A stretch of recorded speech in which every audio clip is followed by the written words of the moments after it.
بہت بڑی کوتاہی ہے، اپنی ذمہ داریوں سے غافل ہے وہ، ورنہ کیوں مطلب گورنر صاحب جو ہیں، آپ یہ کرپشن اور آپ کس طرح وہ ہوگی کہ یعنی نیپوٹزم پہ، اقربت پروری کی بنیاد پہ CNW میں یہ لگا ہوا ہے، ریونیو میں یہ لگا ہوا ہے، اریگیشن میں یہ لگا ہوا ہے، پولیس میں یہ لگا ہوا ہے، یعنی کون سا ایسا محکمہ ہے جس میں یہ غیر ضروری یعنی مداخلت نہیں کر رہا؟ اختیار ولی صاحب، اب آپ کے اپنے وزیر اعظم کے لگائے ہوئے گورنر پہ پہلے تو تنقید آپ کی شہباز شریف صاحب پہ بنتی ہے نا، تو آپ غلام علی صاحب کے پیچھے کیوں پڑے ہوئے ہیں؟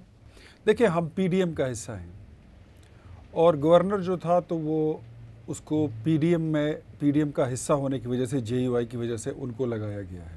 آپ PDM کے گورنر ہیں، آپ نے دیکھا کہ شہباز شریف اگر مرکز میں وزیر اعظم ہے، مولانا صاحب اگر کوئی سٹیٹمنٹ دے دیں یا کوئی ناراضگی کا اظہار کرتے ہیں تو اگلے دن ان کو بلا لیتے ہیں، وہ بیٹھ جاتے ہیں۔ گورنر صاحب کو ہم نے وزیر اعظم کی موجودگی میں گورنر ہاؤس میں، ایمل ولی صاحب بھی بیٹھے ہوئے تھے اور مولانا صاحب بھی اس میں بیٹھے ہوئے تھے، اس میٹنگ میں نے ان کو بتایا کہ دیکھیں، آپ کی وجہ سے اور آپ کی پالیسی کی وجہ سے سارے اتحادی ہمارے ناراض ہیں، ہماری اپنی جماعت ناراض ہے، ہمارا اپنا کارکن ہم سے پوچھتا ہے کہ ہم خیبر پختونخوا میں کس پوزیشن پر ہیں، آیا ہم حکومت میں ہیں یا ہم اپوزیشن میں ہیں۔ اب یہ ڈسکریمنیشن ہے، یہ امتیازی سلوک ہے کہ گورنر ہاؤس سے ہمارے لوگوں کو اپروچ کیا جاتا ہے، ہمارے حلقوں کو انفلوئنس کیا جاتا ہے، وہاں پہ انٹروین کیا جاتا ہے، ہمارے حلقوں کو توڑا جاتا ہے، ہمارے بندوں کو توڑا جاتا ہے، ان کو لالچ دی جاتی ہے۔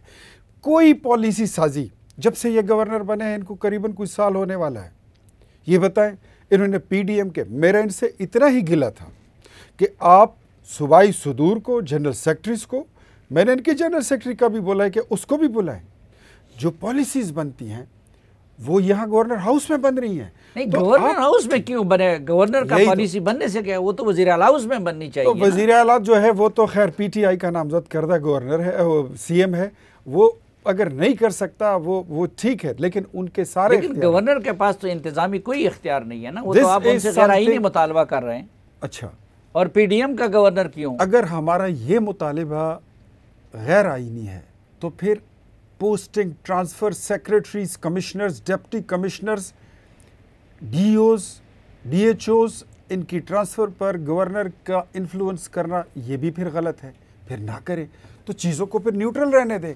میں تو یہ کہہ رہا ہوں کہ اس میں آپ جب سے گورنر بنے ہیں، آپ کی جماعت کا کام ہو رہا ہے۔ نہیں تو یہ تو آپ کے وزیر اعظم کا لگایا ہوا ہے، ایک دستخط سے ہٹ سکتا ہے۔ تو مجھے چیف سیکرٹری آپ کے وزیر اعظم کا لگایا ہوا ہے، IG ان کا لگایا ہوا ہے، وہ ان کے غیر قانونی احکامات کیوں مانتا ہے؟ یہ جو تقرری ہے یہ کانسٹیٹیوشنل تقرری ہے، لیکن یہ سیاسی بھی ہے۔ اب سیاست میں ایک بندہ اگر مولانا صاحب کی سفارش پر ایک بندہ لگ جائے تو اس کو ہٹانا جو ہے وہ مطلب اتنی جلدی فیصلے بھی نہیں ہوتے ہیں، لیکن اس کا ہٹانے کا تو وہ تو بالکل آخری مرحلہ ہے، اس سے پہلے تو بات چیت ہوتی ہے، مذاکرات ہوتے ہیں۔ انہوں نے کیوں نہیں بلایا؟ یہ کیوں نہیں بٹھاتے ہیں سارے اتحادیوں کو پاس بٹھا کے؟ کیا وہ جو PTI کے تو آپ کی باتوں کا تو مطلب یہ ہے کہ صوبہ وزیر اعلیٰ نہیں گورنر چلا رہے ہیں؟ Definitely, of course. تو آپ بھی اس سے اتفاق کرتے ہیں؟ اس سے کوئی بھی وہ نہیں کر سکتا کہ ریاست کو اس چیز کا بہت سخت نوٹس لینا چاہیے۔ پتہ ہے یہ جتنی ہمارے بورڈز ہیں، تعلیمی بورڈز ہیں، جس طرح افغانستان میں یعنی اسکلڈ، ایجوکیٹڈ، پروفیشنل، سیزنڈ لوگوں کو اٹھا کے عام لوگوں کو بٹھایا جا رہا ہے، وہی سلسلہ ہماری صوبے میں شروع ہے۔ جتنی بھی ہماری فار فلنگ ایریاز ہیں، ہلی ایریاز ہیں، ان تمام علاقوں کے سکولز جو ہے وہ خالی کر دیے گئے ہیں۔ یعنی تعلیم کے ساتھ افغانستان میں تو وہ ان ٹیکنیکل لوگوں کی بجائے اپنے طالبان کو لگا، تو یہی کر رہے ہیں یہ لوگ نا، سیم چیزیں ہیں یہ تو سیم ہے۔ کہا جا سکتا ہے، حالانکہ میں اس دن سن رہا تھا کہ غلام علی صاحب کہتے ہیں کہ ایمل ولی خان صاحب کی پارٹی میری وجہ سے بچی ہوئی۔ بابا ذرا خدا کا خوف کریں، ہم نے ایک جنازے سے ایک جلسے سے 60 جنازے اٹھائے ہیں۔ یہ اپنے ہینڈ آؤٹ میں دہشت گرد کا نام نہیں لکھ سکتا، اور یہ ہمیں کہتا ہے کہ ہماری وجہ سے اس کی پارٹی یعنی اس کی وجہ سے ہماری پارٹی بچی ہے۔ یعنی ہینڈ آؤٹ میں یہ دہشت گرد لکھ نہیں سکتا لٹرلی۔ ٹھیک۔